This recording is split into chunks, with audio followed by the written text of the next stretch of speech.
Buenas noches. No vamos a andar a las escondidas. Es decir, todos sabemos que Sebastián Piñera está lanzado como candidato presidencial y esto es Vox Populi. Va a haber muchos candidatos presidenciales, de eso no cabe la menor duda. La última vez hubo cerca de 9. Va a haber muchos, pero Piñera ya está. Y Ricardo Lagos, sí, ahí está. No ha tomado la decisión que la va a tomar, que lo está pensando, pero ahí está. Y por eso es importante este libro, El segundo piso, un ejercicio de memoria de Ernesto Tone, porque podría repetirse el asunto. Un segundo piso 2, un Ricardo Lagos 2, si es que vence la presidencial. ¿Qué es lo que va a proponer? ¿Cómo se toman las decisiones? ¿Quién es Ricardo Lagos al final? Ese señor imponente que habla. ¿Quién es Ricardo Lagos? Ernesto Tone está con nosotros esta noche. ¿Qué tal? Buenas noches. Buenas noches, Tomás. Este es el segundo libro. De una saga prácticamente de un ejercicio de memoria continuado. El segundo piso, el famoso segundo piso, el misterioso segundo piso, en que los ministros, yo me acuerdo, los ministros estaban muy celosos de ustedes, porque tomaban decisiones, porque influían en el presidente, porque si ellos pedían audiencia, a veces no la obtenían de inmediato, y ustedes entraban, pero como Pedro por su casa, parece, a la oficina del presidente. Entonces, sin tener un cargo ministerial, tenían más poder. ¿Sintieron eso? Mira, eso pasó sobre todo en los primeros años, yo te diría en los 2 primeros años, en los cuales, por algunos ministros, no todos, pero en los 2 primeros años eso sucedió.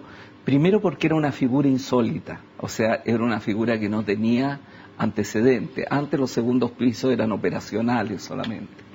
Y en el caso de Lagos, por razones propias de la candidatura de Lagos, se pensaba que por ser el primer presidente que venía de los derrotados del 73, iba a tener menos posibilidades de elegir un gabinete con la libertad que lo habían elegido los presidentes anteriores. No fue así, pero por eso desde mucho antes se preparó un staff sustantivo, fuerte, en torno a él. Y lo segundo es las características intelectuales del presidente. Lagos es una persona de gran reflexividad y él siempre pensó tener un grupo de personas que estábamos fuera de la política profesional, que veníamos más bien de la academia, en mi caso de la CEPAL, de distintas actividades, y que estuviéramos esos 6 años con él y que no fuéramos a hacer carrera política. Y por lo tanto que con mucha libertad nos dedicáramos a esto que yo llamaba un pimponeo permanente sobre las orientaciones estratégicas del gobierno. ¿Sintieron la envidia? Porque yo escuchaba decir en esa época algunos que decían, estos señores que no tienen responsabilidad administrativa, que nunca les van a hacer un sumario y tienen más poder que nosotros que tenemos tantos deberes y obligaciones, ellos como que no tienen ninguna y influyen de esta manera. Fíjate que ese es un gran error. Hubo hasta un documento que preparó alguien sobre eso. ¿Quién? No, yo ni siquiera supe de quién redactó ese documento. Pero hubo hasta un documento que se redactó. Pero yo creo que era profundamente errado. Era profundamente errado, porque los asesores del presidente responden, su legitimidad está dada por el presidente. Por eso yo tomo la frase de Gaulle en el libro, que durábamos lo que las muchachas bonitas y que las flores duran lo que duran, digo. Era una frase que tenía de Gaulle. Y en eso era precisamente porque la única legitimidad nuestra era la del presidente. Y por lo tanto nuestro rol no era jugar un rol hacia afuera, público, hacia la administración pública. Teníamos un cliente único, el presidente de la República. Por lo tanto, no había confusión de roles. Ricardo Lagos aparece como un hombre con mucha personalidad, que es capaz de hablar fuerte, de imponer sus condiciones. ¿Pero es así o es un hombre tímido? Mira, las dos cosas. De una parte es una persona que siente que tiene un destino nacional, que tiene un rol republicano, lo mostró y lo demostró durante su gobierno nacional e internacionalmente, pero por otro lado es una persona con curiosidad intelectual es más bien tímido, te diría yo, frente a la pregunta, que es una persona más bien tímida, es una persona cuidadosa, es una persona capaz de discutir ideas muy distintas a las de él y hacer una discusión intelectual y política y finalmente adoptar otro punto de vista. En ese sentido te decía, más soberbio que picado. ¿Y un hombre de grandes dudas también? Sí, y yo consideraba, mira, yo soy un gran admirador en la política italiana de Enrico Berlinguer, un hombre que marcó a Italia muchísimo, aunque nunca llegó al poder, pero que fue un hombre que marcó mucho. No, porque estaba en el Partido Comunista, estaba que nunca accedió al poder. Comunista italiano y por razones hasta geopolíticas nunca accedió al poder. Pero primera vez que yo veía un político que a la vez era un hombre de las dudas y no se avergonzaba de ser un hombre de las dudas, sino que eso lo veía como una virtud intelectual. Y a mí me parece, eso lo volví a encontrar en Lagos. Esta curiosidad, esta capacidad de la duda, una vez que tomaba una decisión, mi madre. Pero da la impresión que Lagos esconde este carácter que tiene de dudar de las cosas. Yo creo que también por una cosa cultural. ¿Ah? ¿Patriarcal? No, yo creo que en Italia la duda tiene mejor prensa que en Chile, en la política. ¿Ah? Aquí se ve más bien como una debilidad, y en Italia yo creo que desde Maquiavelo hacia adelante la duda ha tenido un lugar en la política. ¿Tiene capacidad? Porque la gente ve a Lagos y dice, este señor nunca reconoce nada ni de sus errores. ¿Tiene alguna capacidad autocrítica? Él tiene capacidad autocrítica. Pero no parece, ¿eh? No le cuesta. Le cuesta. Le cuesta. ¿Y cómo se le convence para que se autocritique? Él en eso es muy porfiado. Él en eso es muy porfiado porque a él le cuesta reconocer sus errores. Y precisamente porque los ha hecho después de convencerse de que era el mejor camino. Pero yo lo he visto reconocer errores y yo creo que muchas cosas que sobre todo, más que errores, como te dijera yo, miopías, no ver que un determinado tema es muy importante y pasar un poco al lado. Y eso le preocupa mucho. Yo creo que toda su vida post-presidente ha sido una vida muy dedicada a poner el foco sobre un conjunto de problemas. Medio ambiente, cambio climático, el tema de la delincuencia. Cosas que lo criticaron mucho, temas medioambientales, por ejemplo, fue muy criticado. Que fue un tema que llegó posteriormente a su reflexión. Entonces, en eso no fue muy moderno. Yo creo que la modernidad de él se expresó en otras cosas. La modernidad de él se expresó sobre todo en una claridad prístina, yo diría, de que Chile tenía que integrarse mucho más al mundo y que había un déficit, dos déficits muy grandes, y en eso Chile avanzó enormemente: el déficit de infraestructura material y el déficit de la estructura digital, y en eso fue muy moderno, fue muy anticipador. Lagos, ¿es la típica persona de izquierda? Hago esta pregunta porque en algún momento se critica, en el libro anterior también, se critica a la izquierda de antes de la dictadura, como que no era una izquierda absolutamente democrática. Y se habla del Partido Socialista, de lo que pasaba con el Partido Comunista, etcétera, y que Lagos, sin embargo, sí lo habría sido. En otra parte del libro se habla del infantilismo de izquierda, una cosa muy común entre la gente de izquierda. La gente de la derecha no sabe lo que es eso. ¿Lagos es distinto a lo que era la izquierda? ¿Lo fue siempre o no? Yo creo que tiene una historia diferente. ¿Era más demócrata que el resto de la izquierda? Yo creo que era uno de los pocos... ¿Demócrata? Uno de los pocos que tenía una concepción democrática bastante acabada y sin complejo. Porque Lagos no fue nunca, pienso yo, pues un hombre que conoce el marxismo, pero nunca fue un marxista, y menos un marxista-leninista en un sentido doctrinario.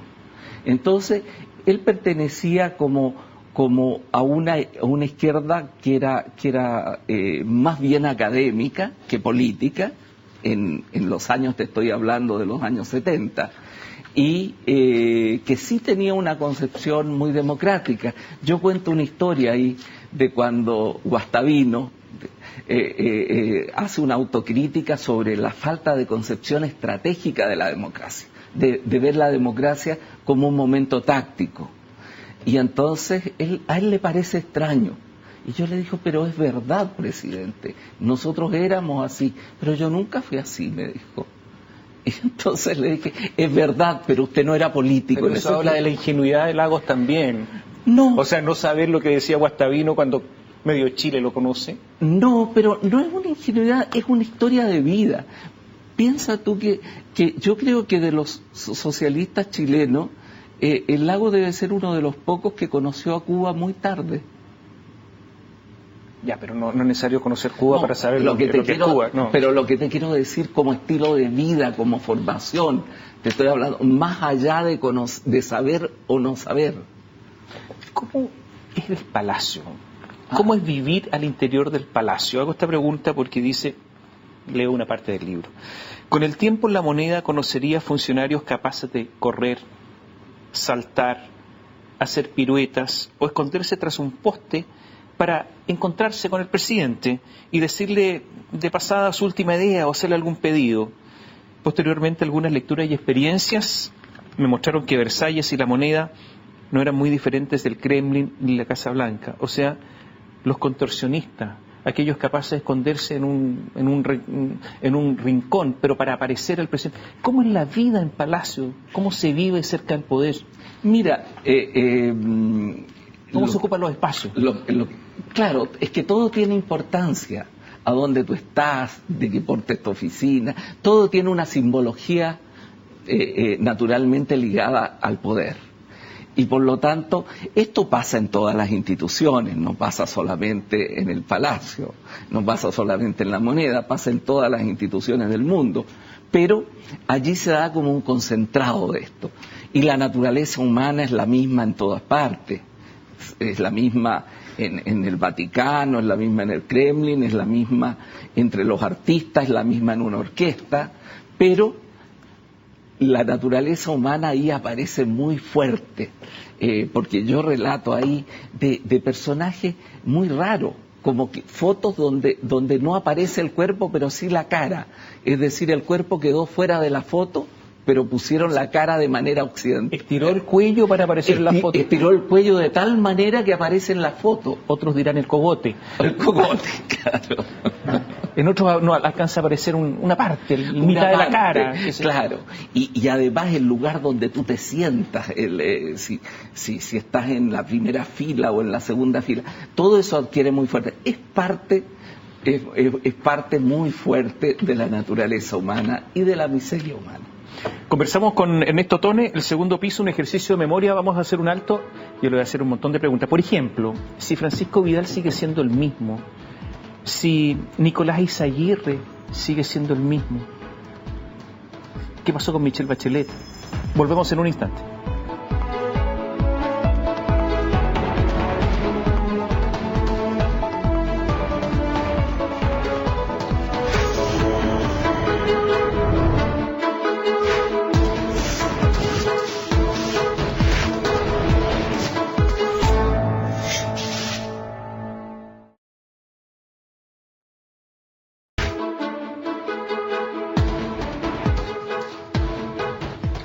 Conversamos con Ernesto Tone esta noche y, a ver, los personajes tienen su vida, aquí aparecen varios, han seguido teniendo actuación pública.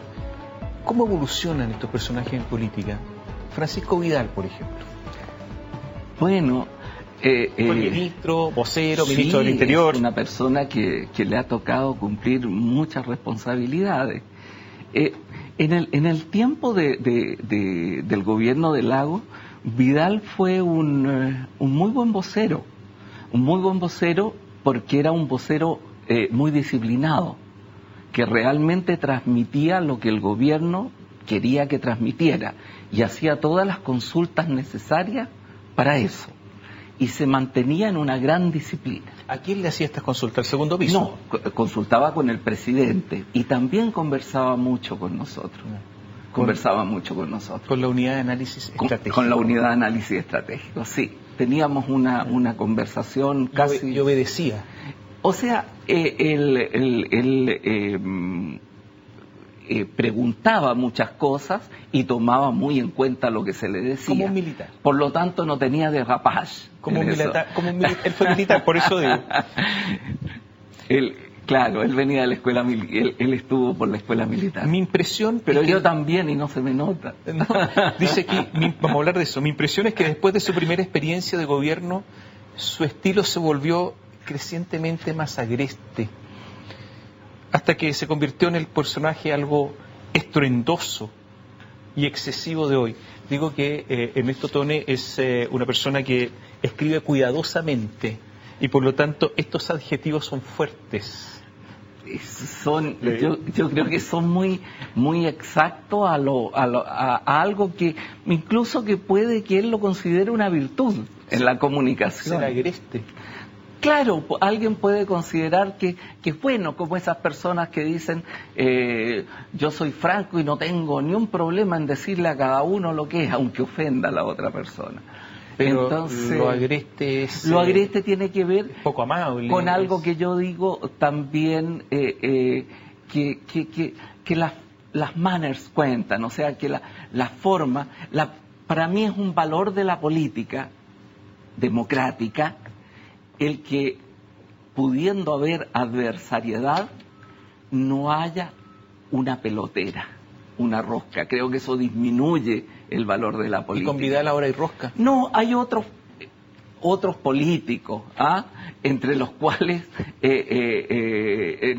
les gustan los tonos altos, el verbo encendido, Nicolás Izaguirre, el rostro ceñudo. Nicolás Izaguirre sigue siendo el mismo, ¿no? Bueno, Nicolás está en otras cosas. Yo a Nicolás lo que señalo en mi libro, y lo señalo con mucha fuerza, tengo un gran convencimiento de que es un gran macroeconomista. Ya, pero estuvo en educación, y en educación está la grande. Bueno, y ahora, él naturalmente optó por la política. Y la opción por la política te lleva a campos muy fangosos. Y le tocó un campo muy fangoso como el de la educación. Y ahí, claro, yo no estoy de acuerdo en muchas de las cosas que se han realizado en educación, cómo se han realizado y los objetivos perseguidos. O sea, de ser un macroeconomista se transformó en un político, porque eso es lo que está haciendo ahora, y parece que no tan bueno, ¿no? Bueno, yo quiero separar una cosa. Yo no quiero hacer un juicio de valor sobre si es bueno o es malo. Yo quiero decir que en muchas cosas no coincidimos. ¿Qué pasó en el gobierno de Ricardo Lagos, y ustedes además, con Guido Girardi? Con Girardi yo tuve escasa relación. No, pero el gobierno de Lagos y Girardi. Bueno, es obvio que este fenómeno que ya se veía y que después fue cada vez más grande, de los particularismos al interior de los partidos, de visiones, donde esta idea de avanzar gradualmente, de avanzar teniendo muy en cuenta los pasos que se daban, de tratar de siempre tener en cuenta de dónde veníamos en la reconstrucción democrática, este camino, por decirlo así, que fue el camino chileno, que tiene muchos defectos, Tomás, pero también enormes logros, no era aceptado, no gustaba a una parte de la izquierda chilena. ¿Entre ellos Guido Girardi? Por supuesto, entre ellos Girardi. No era un camino que le gustara y naturalmente eso se manifestaba en sus posiciones. ¿Y se manifiesta hoy? Y se manifiesta hoy y se manifestó ayer.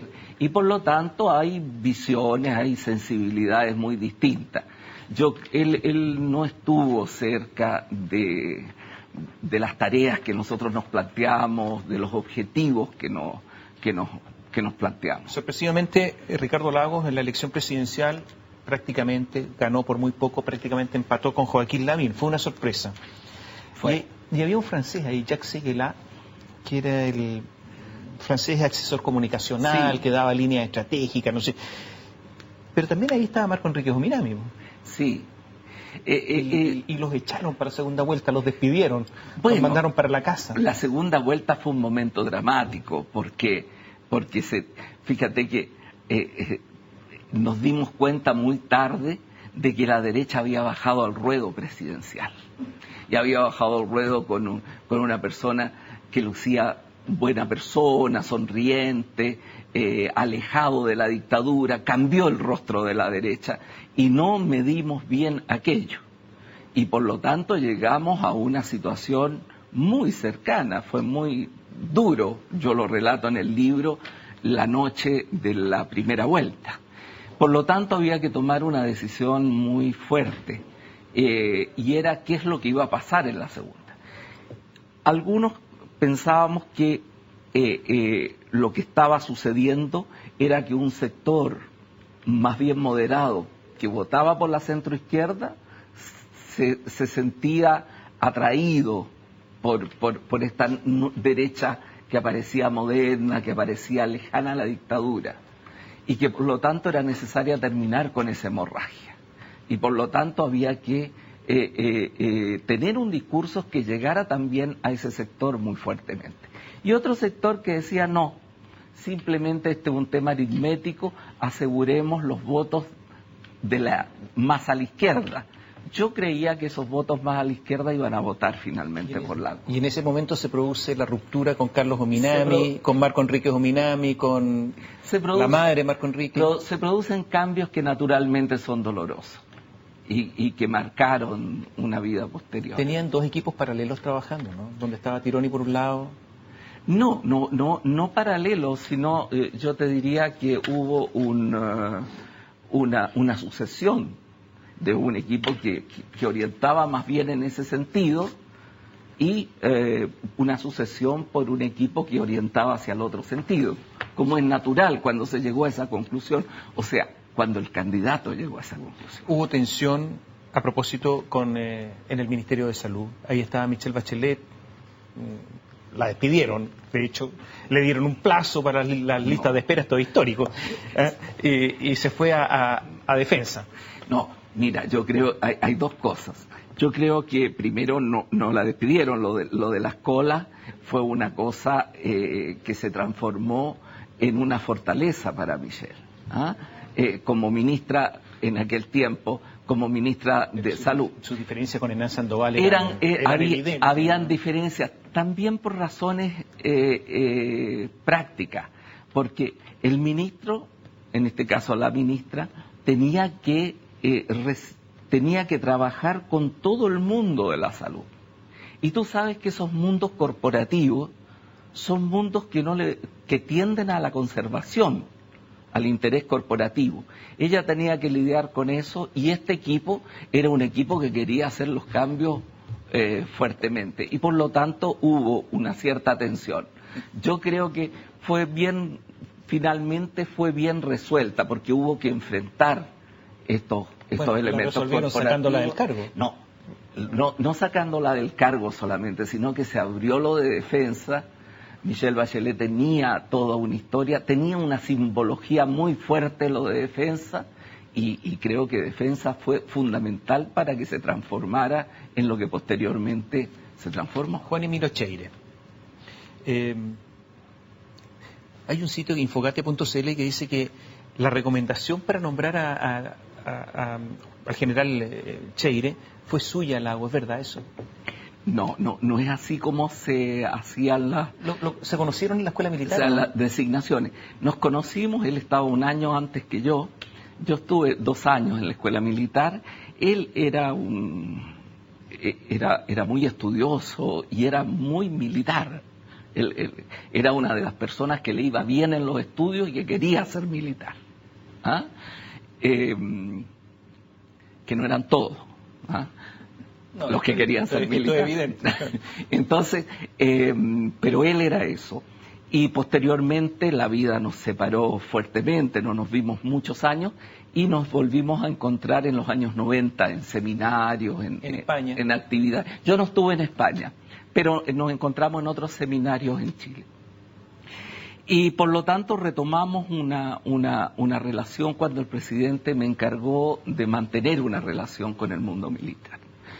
Y claro, sin duda Cheire jugaba un rol de liderazgo en un grupo dirigente. No son términos militares los que uso términos más bien políticos, pero en un grupo dirigente que era un grupo dirigente que quería adecuarse a la democracia, que sentía que tenía que pasar a la democracia, etcétera. Y Cheire en esto jugó un papel de liderazgo intelectual muy importante. Y tuvo que pasar momentos muy duros para esto. Tuvo que pasar momentos muy duros porque había dentro del ejército, naturalmente, toda una estructura muy ligada a Pinochet y que seguía existiendo, tanto entre los ex militares como en militares que estaban todavía en servicio activo.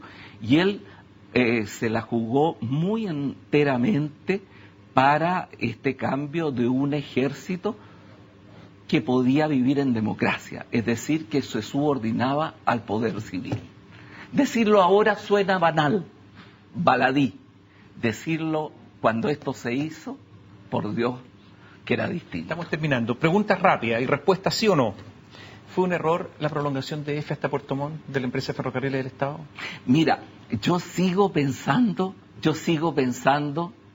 que Chile debería volver a tener una línea férrea. ¿Pero esa inauguración fue un error? No, los temas quizás de dejar plantado una tarea que tú no puedes terminar, yo tengo grandes dudas. ¿Como la del Transantiago? Yo creo que no es bueno. ¿Como la del Transantiago? Como la del Transantiago. ¿Esos son los grandes errores del agua? Lo del Transantiago es una parte del error, porque después... La implementación es de Bachelet. Claro, una parte. Esa es la segunda parte del error. Pero yo creo que es la segunda parte del error. Y yo creo que es un error más bien, te diría yo, técnico, sí, pero sociológico. Tú no puedes cambiar los hábitos de toda una inmensa ciudad de un día para otro. Nunca las reformas que tuvieron éxito se hicieron así. No se hizo así el auge, no se hizo así la reforma procesal penal. Por lo tanto, yo creo que ahí nos seguimos la lección. Frente a eso, hubo una enorme cantidad de reformas democráticas, republicanas, económicas, etcétera, que Lagos lo realizó bien, me atrevería a decir yo. Muchas gracias. Gracias por estar con nosotros esta noche. Gracias, Tomás. Ernesto Tone, el autor de este libro, El Segundo Piso, un ejercicio de memoria, un segundo piso que en una de esas se podría repetir. Buenas noches.